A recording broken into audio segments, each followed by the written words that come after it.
Olá, meu nome é Adriana Moeda, sou discente do curso de Letras com habilitação em língua portuguesa.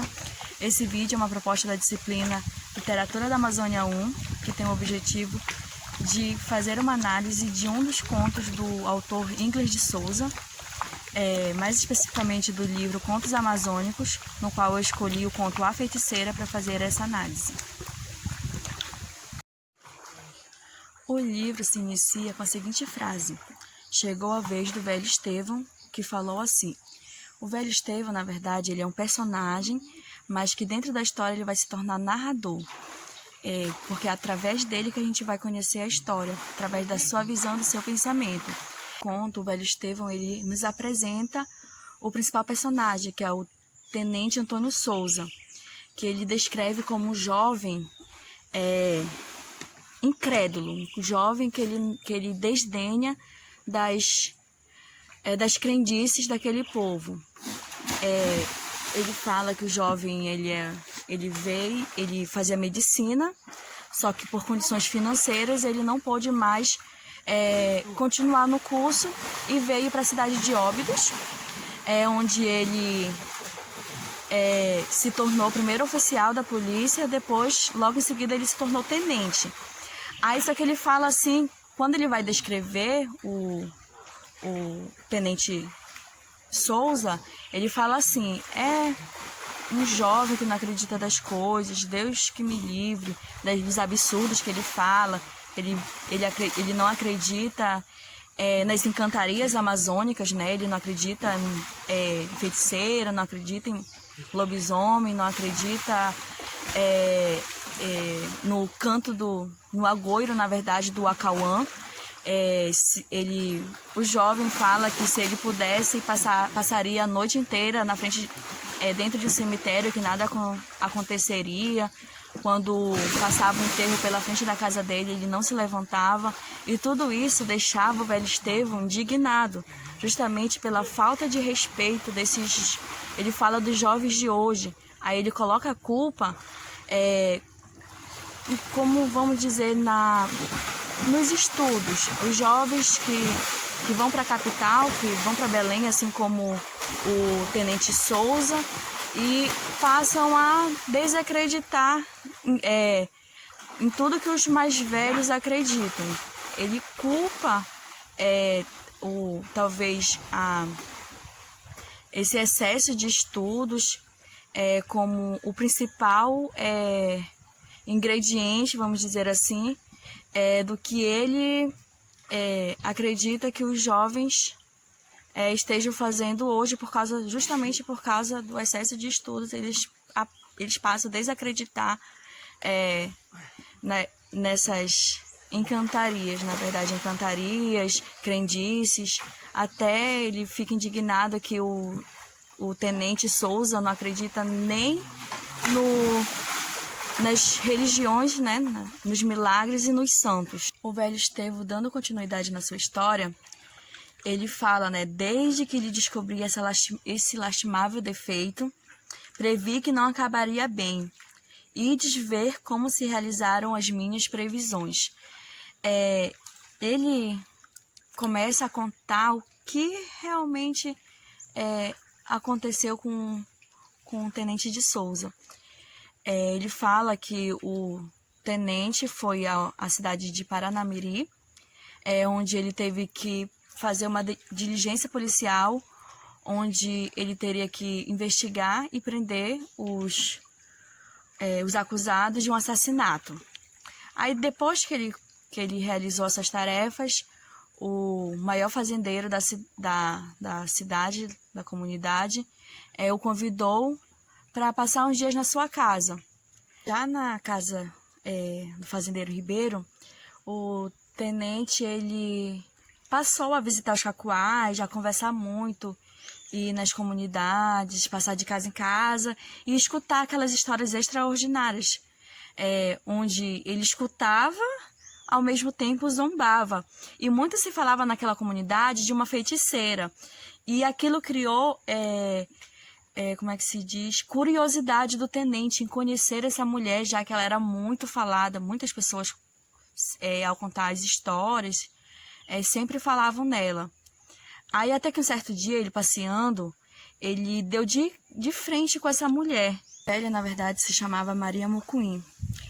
Quando o tenente de Souza se deparou com a velha, ele a descreveu como uma velha com um olhar sinistro, magrela, com as maçãs do rosto salientes. Ela mostrava um sorriso horroroso, né? Quando ela sorria, parecia apenas um dente em sua boca. E esse foi a visão que ele teve da velha. Quando o tenente, ele se mostrou muito para frente e foi logo cumprimentar a senhora, a velha. Ele chegou e perguntou descaradamente se ela tinha feito pacto com o diabo. A mulher lançou para ele um olhar sinistro,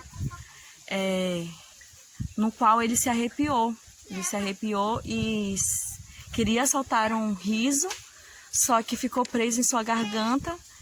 E a velha foi-se embora, e ele com o fazendeiro ainda tentaram caçar, mas o tiro que eles deram acabou acertando um dos cachorros que acompanhavam eles, e já era sinal, aquilo para o fazendeiro já era um sinal de agouro. Já na fazenda, o tenente ficou pensativo e muito curioso. Ele queria ao mesmo tempo provar que, na verdade, aquilo que se falava da feiticeira era apenas falácias, e ele decidiu, por si só, ir na casa da velha e a confrontar, a fazer ela falar que tudo aquilo que falava dela não passava de mentiras. Aí as pessoas que estavam ao seu redor o chamaram de louco, pois ele já sabia da fama da feiticeira e achava que o tenente não devia fazer isso, mas mesmo assim ele fez. Era numa tarde de sexta-feira, às 6 horas, ele chegou na casa da Maria Mucuim.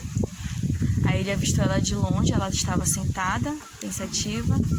Aí ele chega e a confronta,